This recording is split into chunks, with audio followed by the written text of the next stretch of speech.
चलिए बच्चों, तो आज हम लोग पढ़ते हैं इंडिकेटर्स। इंडिकेटर्स क्या होते हैं पहले ये समझते हैं। इसमें जैसे हमने कहा कि एसिड एंड बेस का टाइट्रेशन जब करते हैं तो एसिड भी क्या होता है, कलरलेस होता है, और बेस भी कलरलेस होता है। तो एसिड को हम न्यूट्रलाइज करना चाह रहे हैं बेस के साथ, एसिड को न्यूट्रलाइज करना चाह रहे हैं बेस के साथ, लेकिन कितना बेस ऐड करें ये कैसे पता चलेगा? तो इसको पता करने के लिए हम तीसरे की हेल्प लेते हैं। तो तीसरा क्या करता है, अपना कलर चेंज करके ये बताता है कि रिएक्शन कंप्लीट हो गई।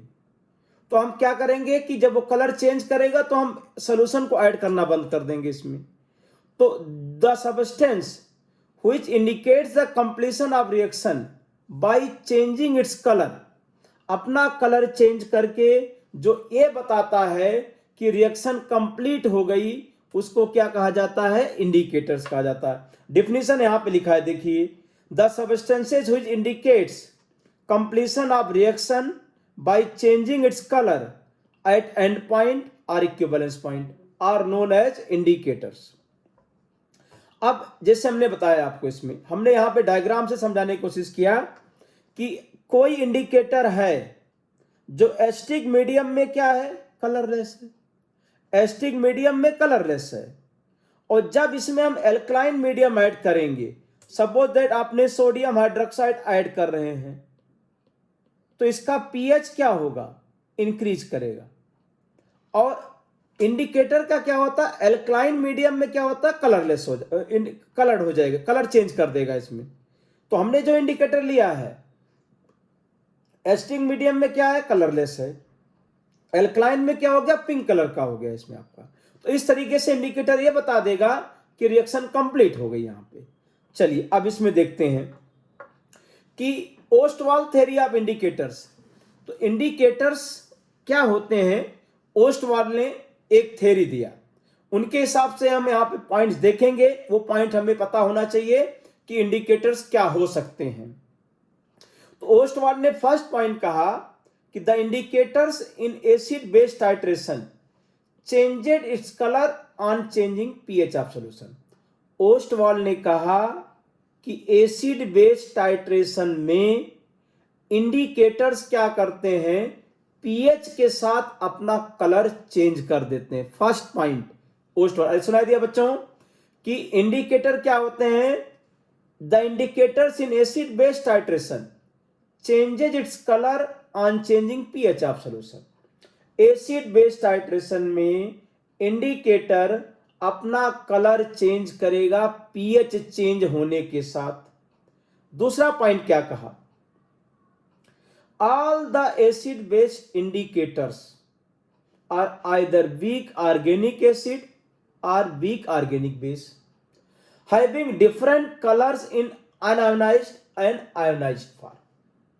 मतलब ओस्टवाल्ड के अनुसार एसिड बेस इंडिकेटर जो होते हैं वीक ऑर्गेनिक एसिड या weak organic base, having different colour in unionised and ionised form.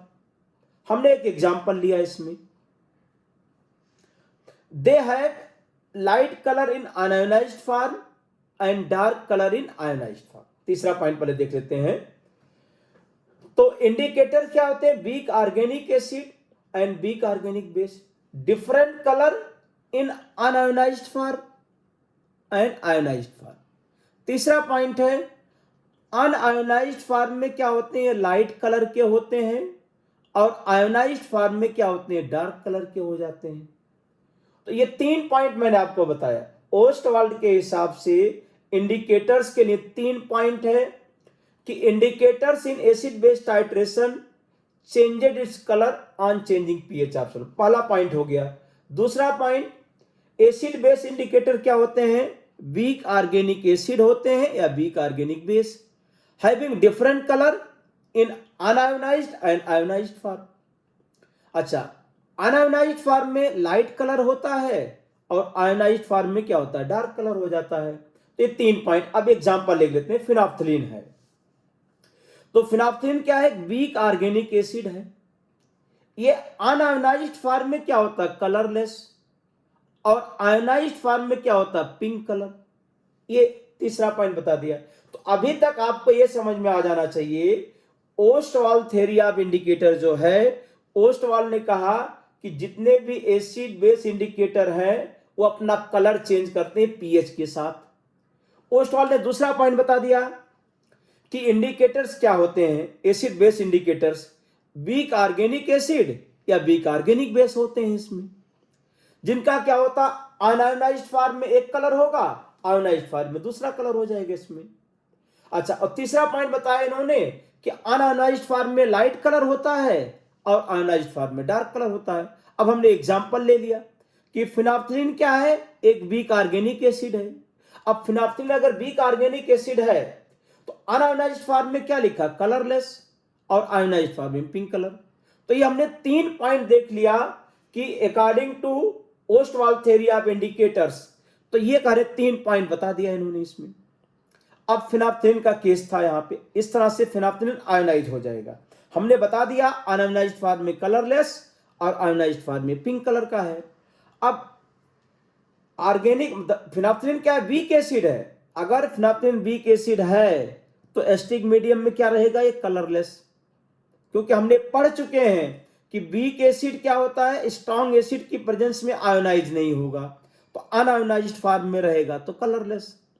Alkaline medium में चाहे वो वीक एसिड हो चाहे स्ट्रॉन्ग एसिड हो, दोनों के दोनों क्या होते हैं, आयोनाइज हो जाते हैं इसमें आपका, तो ये पिंक कलर। मतलब फिनाफ्थलीन एसिडिक मीडियम में कलरलेस और एल्कलाइन मीडियम में क्या रहेगा, पिंक कलर रहेगा।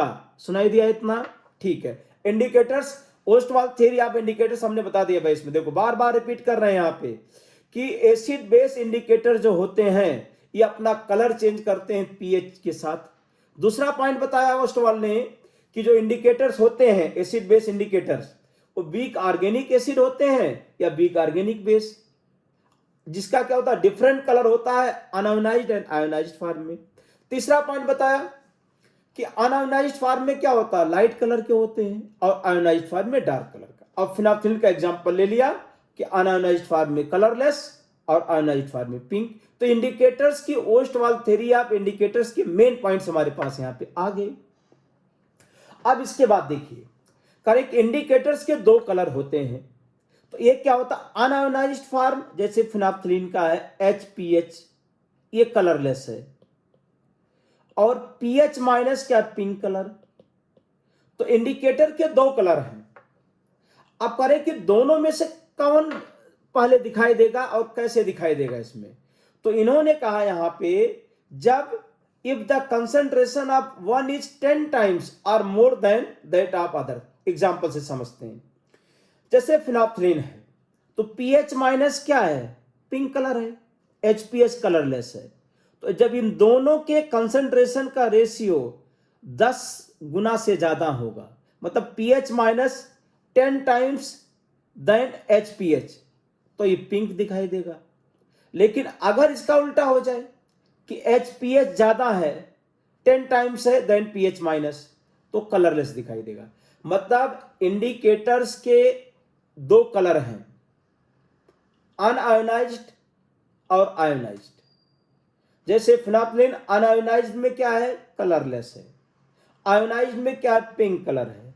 कहीं कलरलेस कब दिखाई देगा, जब पीएच माइनस का कंसंट्रेशन अपॉन HPH, ये रेशियो क्या होगा, 0.1 से कम होगा तो कलरलेस दिखाई देगा।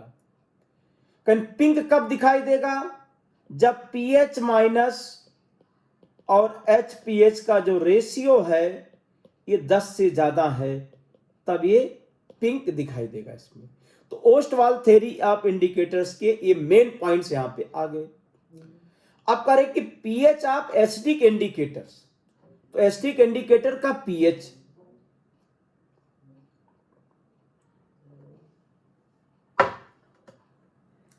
पीएच ऑफ एसिडिक इंडिकेटर्स, जैसे हमने कहा एग्जांपल यहां पे फिनाफ्थलीन है, तो फिनाफ्थलीन क्या है, एक वीक एसिड है।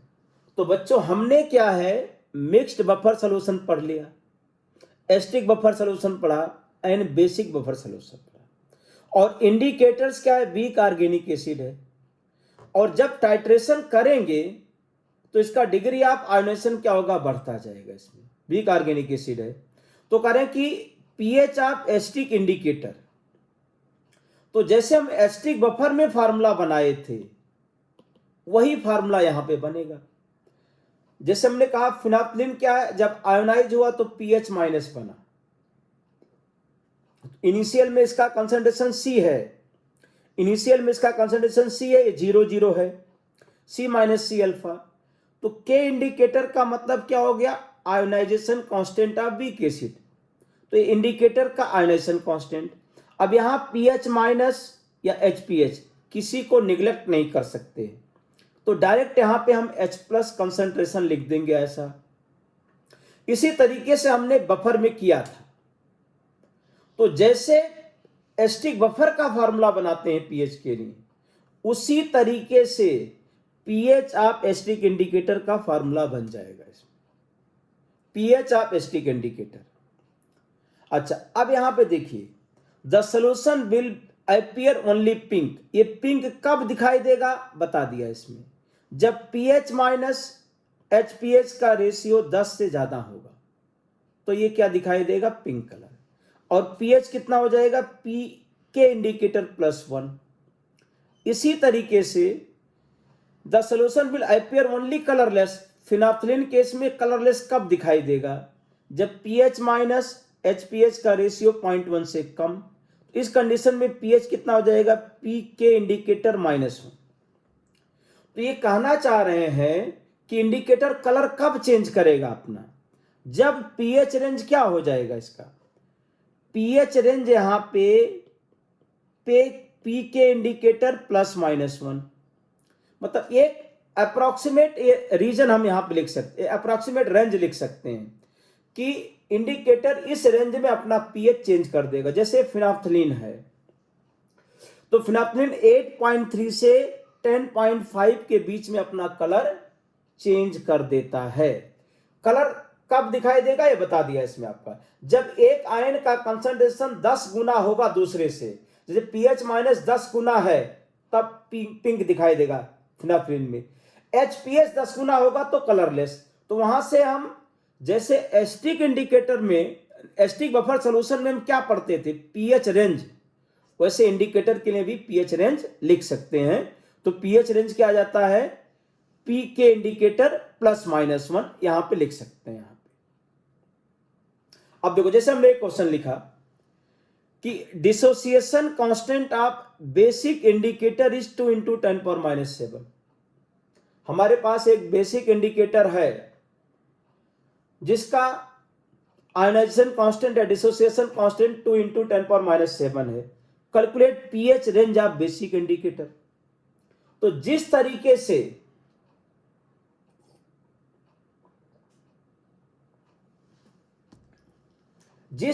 हमने बेसिक इंडिकेटर में पीएच रेंज लिखा था उसी तरीके से यहां लिखेंगे।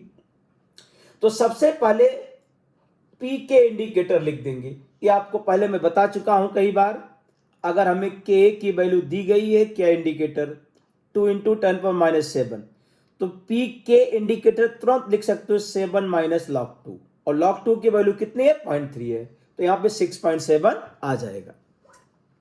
अब इसके बाद अब देखिए, अब पीओएच रेंज, अगर हमारे पास बेसिक इंडिकेटर है तो पीओएच रेंज क्या लिखेंगे, पी के इंडिकेटर +-1।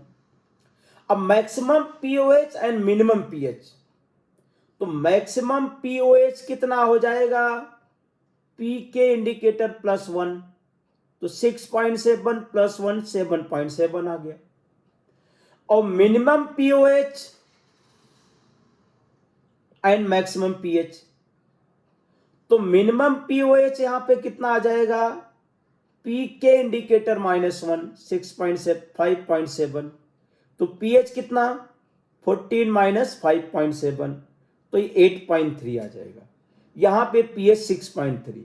तो अगर के की वैल्यू, के बी की वैल्यू यहां पे दिया गया था तो हमने इसका पीएच रेंज और पीओएच रेंज दोनों लिख सकते हैं। तो पीएच रेंज आएगा 6.3 से 8.3। तो बच्चों आपको यह समझना है कि इंडिकेटर्स के दो कलर होते हैं, एक अनआयोनाइज्ड फॉर्म में, एक आयोनाइज्ड फॉर्म में। तो जब टाइट्रेशन करते हैं तो पीएच क्या होता है, चेंज, तो डिग्री ऑफ आयोनेशन भी चेंज होगा इसमें। तो करें कि दोनों कलर में से कौन सा कलर दिखाई देगा, तो अप्रोक्सीमेट क्या लेते हैं कि जब एक आयन का कंसंट्रेशन दूसरे से 10 गुना होता है तो जिसका 10 गुना है वही कलर दिखाई देगा। हमने फिनाप्थलीन में समझा लिया। तो सभी इंडिकेटर के लिए एक रेंज होता है, तो हम यहाँ पे कुछ इंडिकेटर्स का याद रखेंगे या इनको ध्यान में रखेंगे। जैसे यहाँ पे लिखा गया है मिथाइल ऑरेंज है, तो मिथाइल ऑरेंज क्या करता है, इसका जो पीएच रेंज है 3.2 से 4.5, ये अपना कलर पिंक से लेकर के येलो तक चेंज करता है। और ऐसे मिथाइल रेड है, तो इसका पीएच रेंज, तो जैसे हमने यहां पे 5 इंडिकेटर लिखे हैं, तो इनके पीएच रेंज और कलर ये आपको मेमोराइज रहना चाहिए। जैसे फिनाप्थलीन बहुत कॉमन है, तो फिनाप्थलीन का पीएच रेंज 8.3 से 10.5, किसी किसी किताब में 8.2, 10.2 ऐसा लिखा रहेगा, तो आपको उसके हिसाब से देखना है। और कलरलेस से पिंक, एस्टिक मीडियम में कलरलेस है और पिंक है। लिटमस का पीएच रेंज 5.5 से 6.5 है और रेड टू ब्लू कलर ही दिखाई देता है इसमें। तो करें ये मिथाइल ऑरेंज 3 से 4.5 है, मिथाइल रेड 4 से 6.5 है, लिटमस क्या है 5.5 से 6.5 है, फिनॉल रेड 6.8 से 8.4 है, फिनाप्थलीन 8.3 से 10.5। तो पीएच रेंज का मतलब है कि इस रेंज में इंडिकेटर अपना कलर चेंज कर देता है। और कई बार बता दिया इंडिकेटर्स क्या होते हैं, एसिड बेस टाइट्रेशन में अपना कलर चेंज करके ये बताते हैं कि रिएक्शन कंप्लीट हो गई। ठीक है।